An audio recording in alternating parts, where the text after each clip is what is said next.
Time is relative. To a 2-year-old, a week is a long time to wait for something. To a teenager, a few months can seem like a great distance. To a young adult, several years of waiting might test one's patience. But something happens as we age, and especially as we become elderly. The relativity of time finds its expression in full force. For a 50-year-old, a few years might be trying but not insurmountable. At 75, a decade feels like just a few years. And if God allows one to hit the age of 100, a year feels almost like a breath in and out. Experience shows us that time is relative. Now imagine that you are an eternal being. A being not 100, not 1,000, not 100,000 years old, but a being ageless in essence and timeless in experience. What do you think a year is like for a being like that?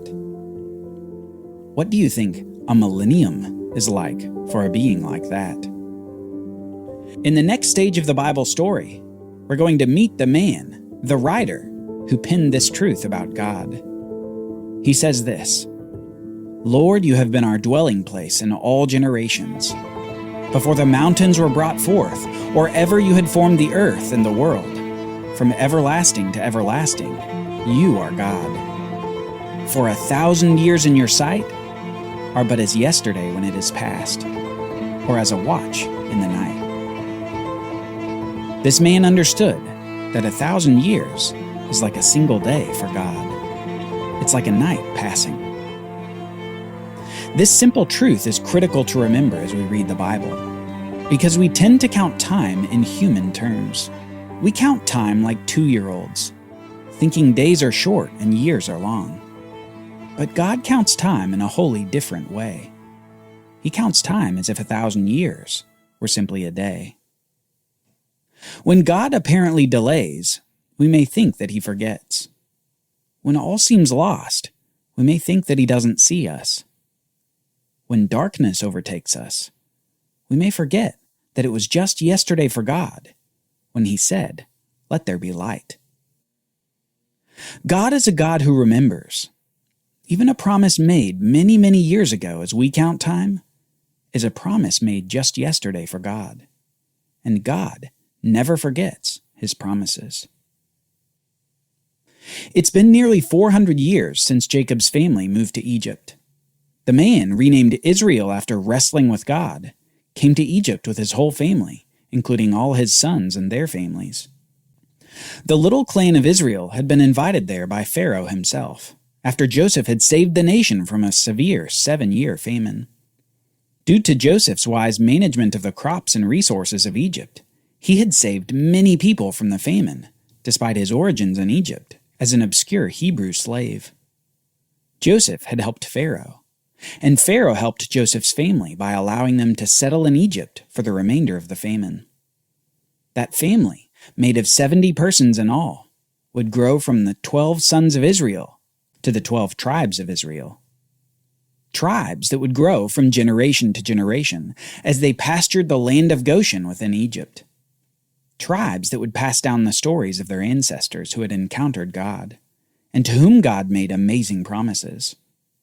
Promises of the land of Canaan, seed in abundance, and blessing to all the nations of the world through a particular seed of Abraham, Isaac, and Jacob. Promises passed through each generation, from father to son, from mother to daughter, decade after decade, century after century. And the nation grew from 70 to over 700,000 over hundreds of years. Even so, the promises weren't forgotten by the people. The people did begin to wonder, however, had God forgotten? The Israelites had communally maintained a cultural memory of the events of the fathers and the promises of God. They had passed them down over time. But the Egyptians, they apparently had issues passing down memories. Eventually, they forgot about Joseph, and they forgot about all that he had done for them. They forgot about God and how he had empowered Joseph to save so many from starvation. They forgot why the Israelites or even in the best of the land of Egypt. And this forgetting sets the stage for some of the most important events in the Bible. We read this in Exodus 1, verse 8. Now there arose a new king over Egypt, who did not know Joseph. And he said to his people, Behold, the people of Israel are too many and too mighty for us. Come, let us deal shrewdly with them, lest they multiply, and if war breaks out, they join our enemies, and fight against us, and escape from the land. Therefore they set taskmasters over them, to afflict them with heavy burdens. The Israelites built for Pharaoh store cities, Pithom and Ramses. But the more they were oppressed, the more the Israelites multiplied, and the more they spread abroad. And the Egyptians were in dread of the people of Israel. So they ruthlessly made the people of Israel work as slaves, and made their lives bitter with hard service, in mortar and brick, and in all kinds of work in the field. And in all their work, they ruthlessly made them work as slaves.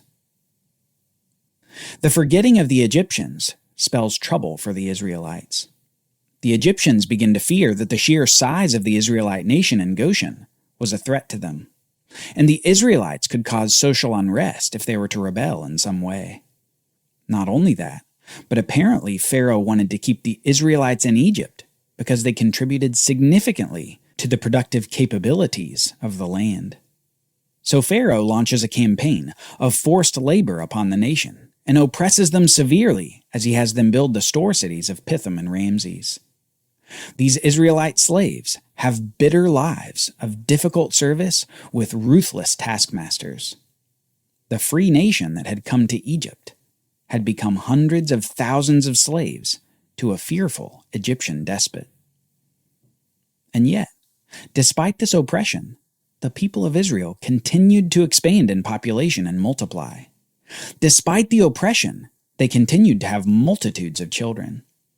Instead of slavery tamping down on the Israelites, it was having the opposite effect and expanding their population even more. But soon Pharaoh has a plan for this too. We read, Then the king of Egypt said to the Hebrew midwives, When you serve as a midwife to the Hebrew women, and see them on the birth stool, if it is a son, you shall kill him, but if it is a daughter, she shall live.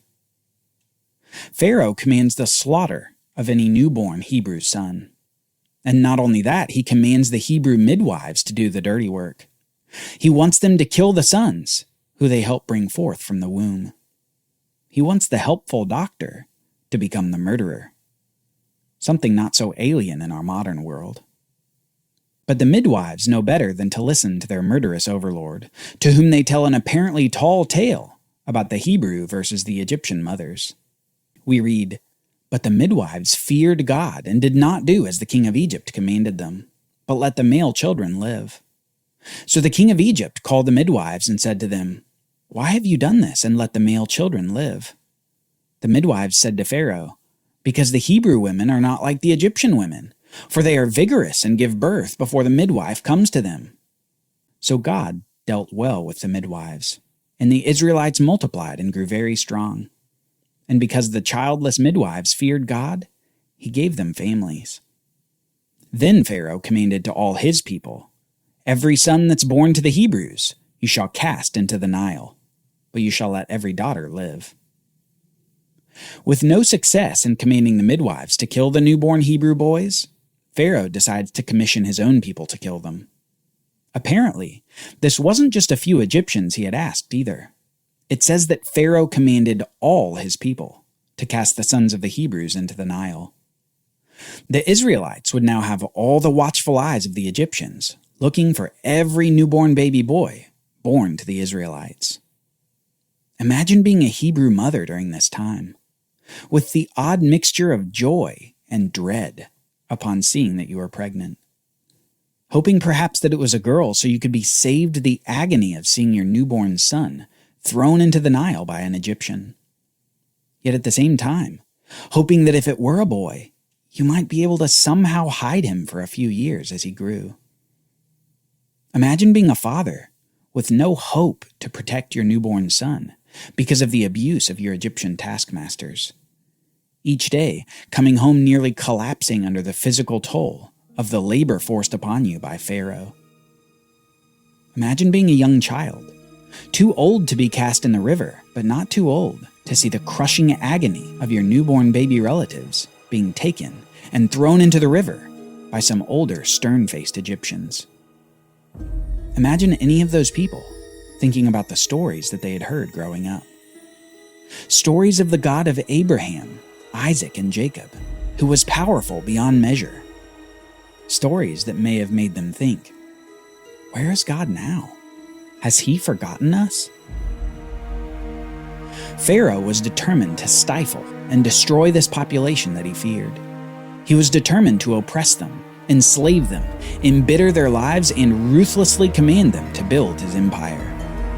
His mind was set to empower his empire on the backs and on the lives of his Hebrew slaves, no matter the cost. But what he didn't know was something about God that we've come to learn in the Bible so far. Pharaoh didn't know that God specializes in difficult situations. He didn't know that God can make the barren sing for joy at the birth of a son, or that he can defeat armies of nations with just a few hundred men. He didn't know that God had taken a single enslaved Hebrew and made him the master of a nation. After all, this Pharaoh didn't know Joseph and didn't know Joseph's God. And this Egyptian forgetting would spell the defeat of Pharaoh's nation. Join us next time as we see the birth of the baby boy that God will use to bring Egypt to its knees. A baby who grows up into who the Bible calls the man of God.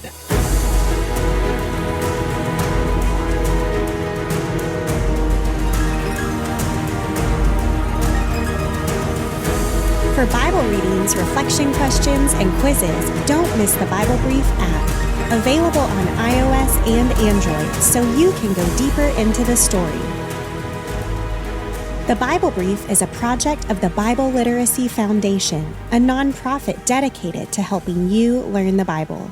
Give to support the Bible Brief by visiting BibleBrief.org or tap the Give link in the show notes. Thank you for supporting the Bible Literacy Foundation.